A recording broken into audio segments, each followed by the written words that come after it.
Welcome back to AI Book Buzz. Today we're doing something a little different. A deep dive into Paulo Coelho's The Alchemist. You've sent us excerpts, the foreword, even some of the buzz around it. And it's a fascinating mix. It's like there's more to this book than meets the eye. And that tension between its popularity and the critiques really makes you want to explore further. Yeah, exactly. But before we get into all that, I'm curious, what initially sparked your interest in The Alchemist? What made you want to send it our way?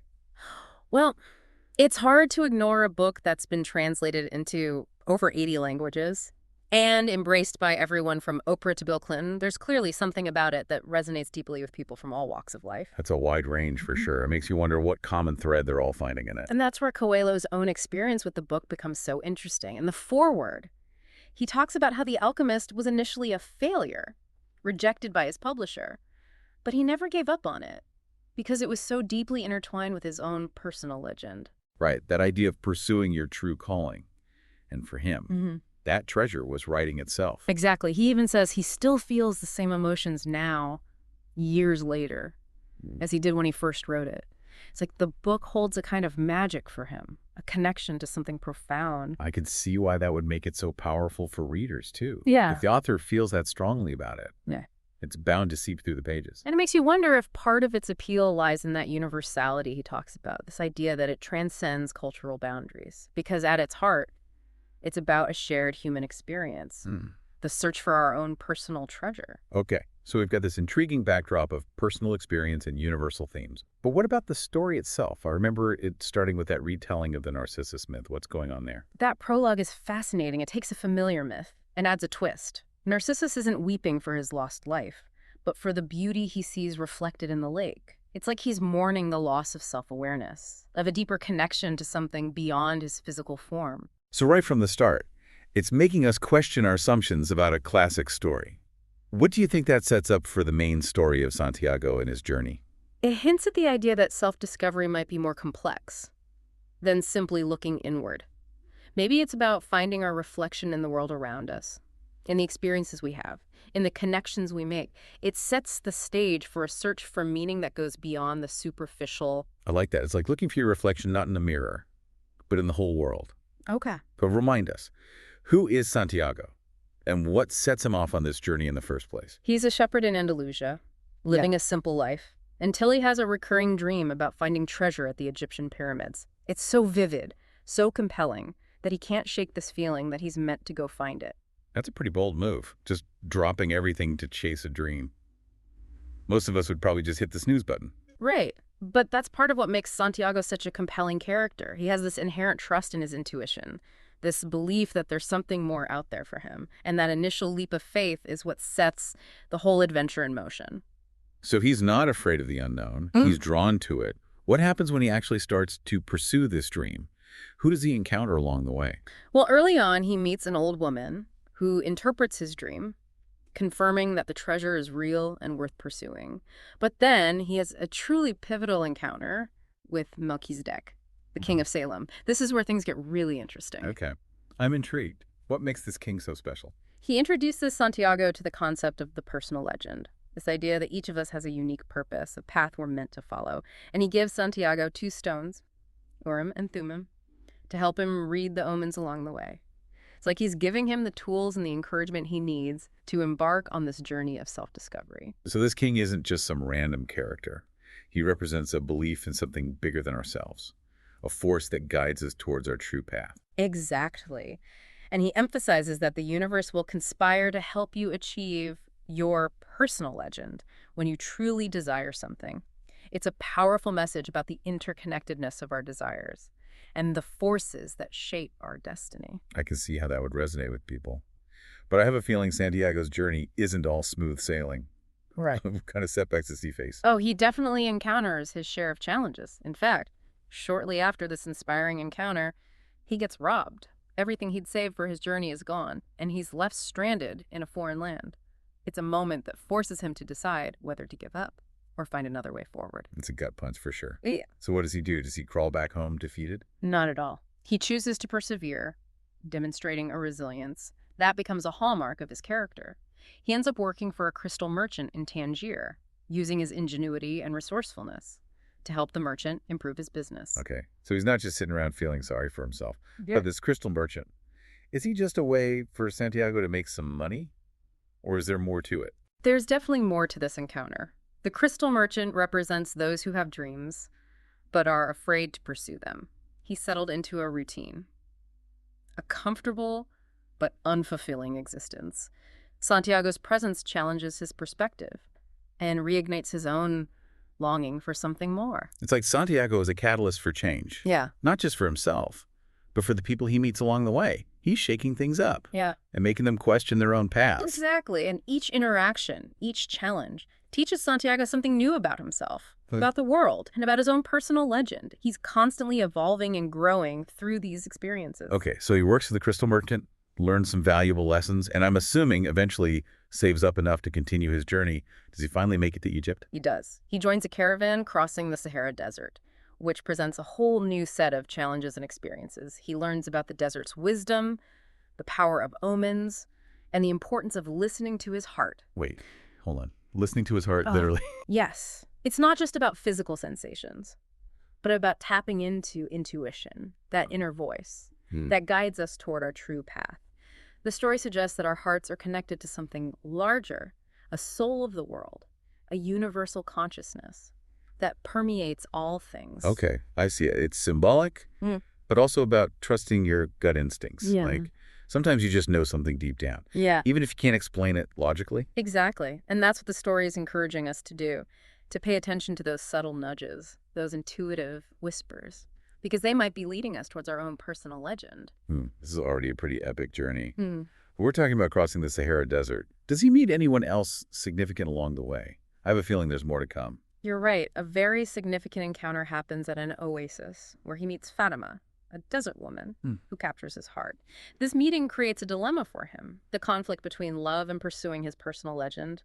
It's a classic struggle between following your heart and following your dreams. Oh, that's a tough one. Yeah. Which path does he choose? Well, we'll have to dive into that in part 2 of our deep dive. The story takes some fascinating turns from here, and Fatima plays a pivotal role in Santiago's continued journey. Okay.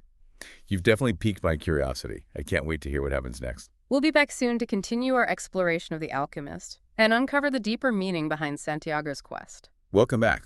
Last time, we left Santiago at a crossroads, torn between love for Fatima and the pursuit of his personal legend.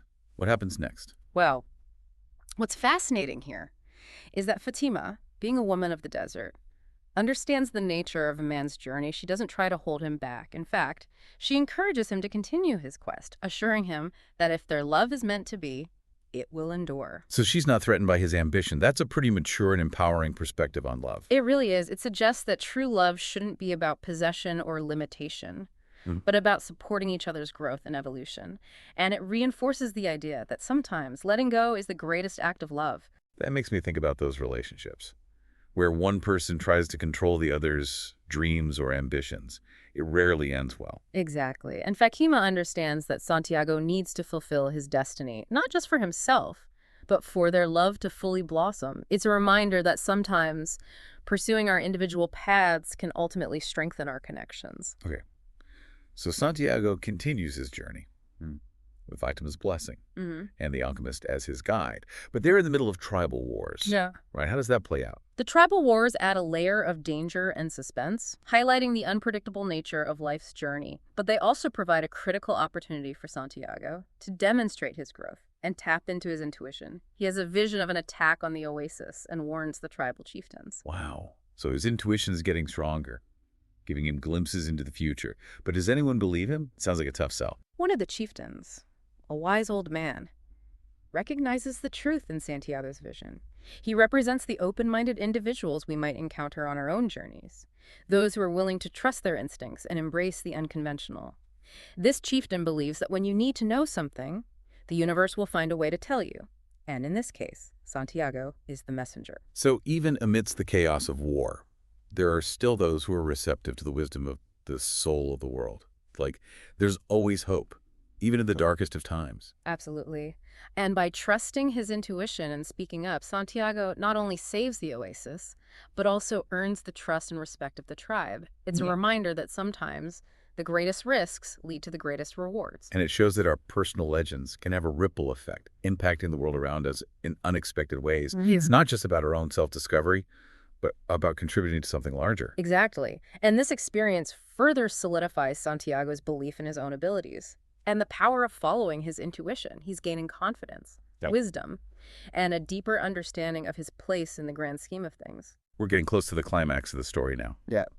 Right? He must be nearing the pyramids. What are the final lessons he learns from the alchemist?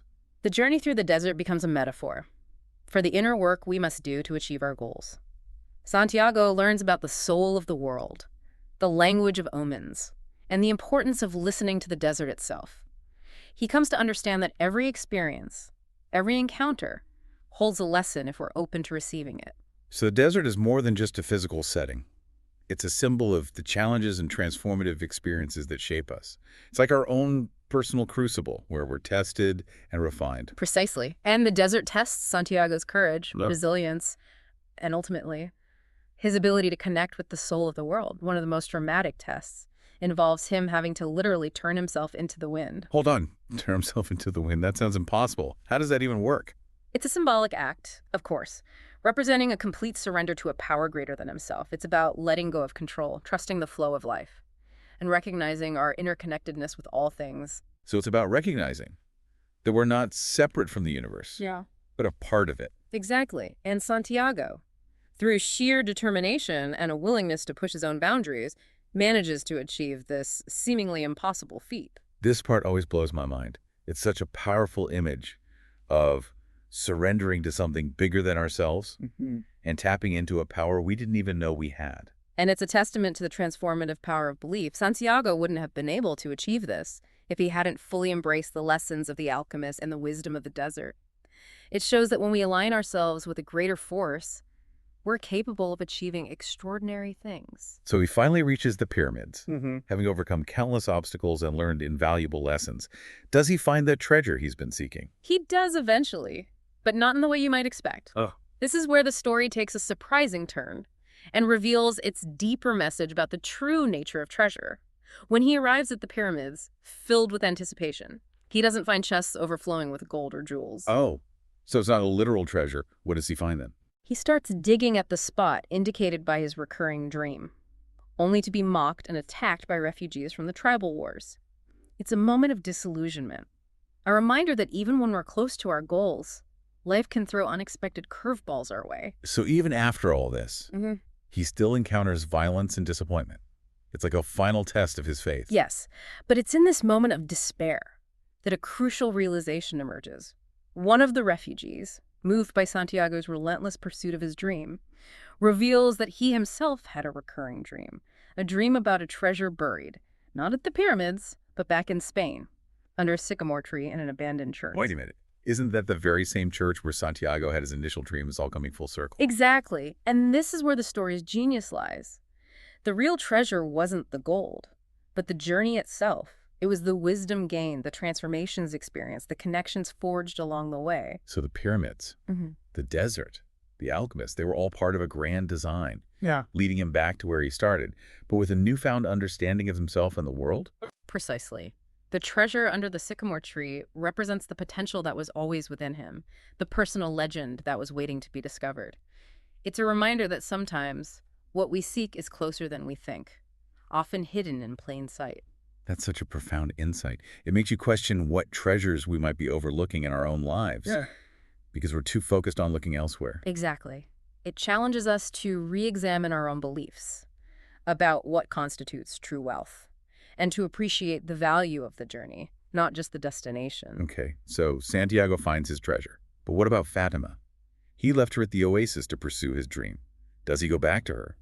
I'm invested in their story now. He does. And this ending emphasizes that pursuing one's personal legend doesn't have to come at the expense of love. Remember what the alchemist told Santiago? True love never keeps a man from his destiny. And if it does, it's not true love. Right, and Fatima herself understood this, encouraging him to follow his dream. It's like they both knew that their love would be strengthened by his journey. Exactly. Their reunion is a beautiful testament to the enduring power of love and the importance of trusting the journey. Santiago returns to the oasis, not only with the treasure he found, but with a newfound appreciation for the love that awaits him. It's a perfect ending, really. It ties together all the themes of this story. Yeah. Following your dreams, trusting your intuition, embracing the unknown, and ultimately finding love and fulfillment. It leaves you with a sense of hope and possibility, encouraging you to embark on your own journey of self-discovery, knowing that the real treasure lies not in the destination, but in the transformation that happens along the way. And yeah, sometimes returning to our roots with newfound wisdom and a deeper understanding of ourselves is the greatest treasure of all. Welcome back to our deep dive into The Alchemist. We've explored Santiago's journey, the challenges he faced, the wisdom he gained, and the surprising discovery of his true treasure.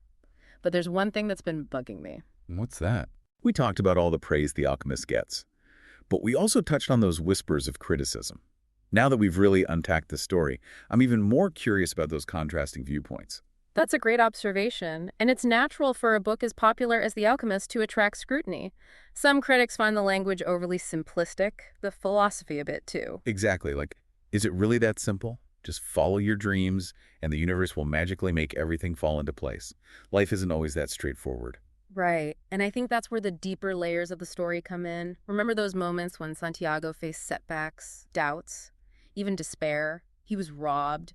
He struggled to communicate. He was tempted to abandon his quest for love. These weren't just minor bumps in the road. Those were real struggles. Yeah. Moments when his personal legend probably felt more like a burden than a blessing. It wasn't all sunshine and roses. Exactly, and I think that's what some critics might miss. It's not about passive belief in fate, but about actively engaging with the world.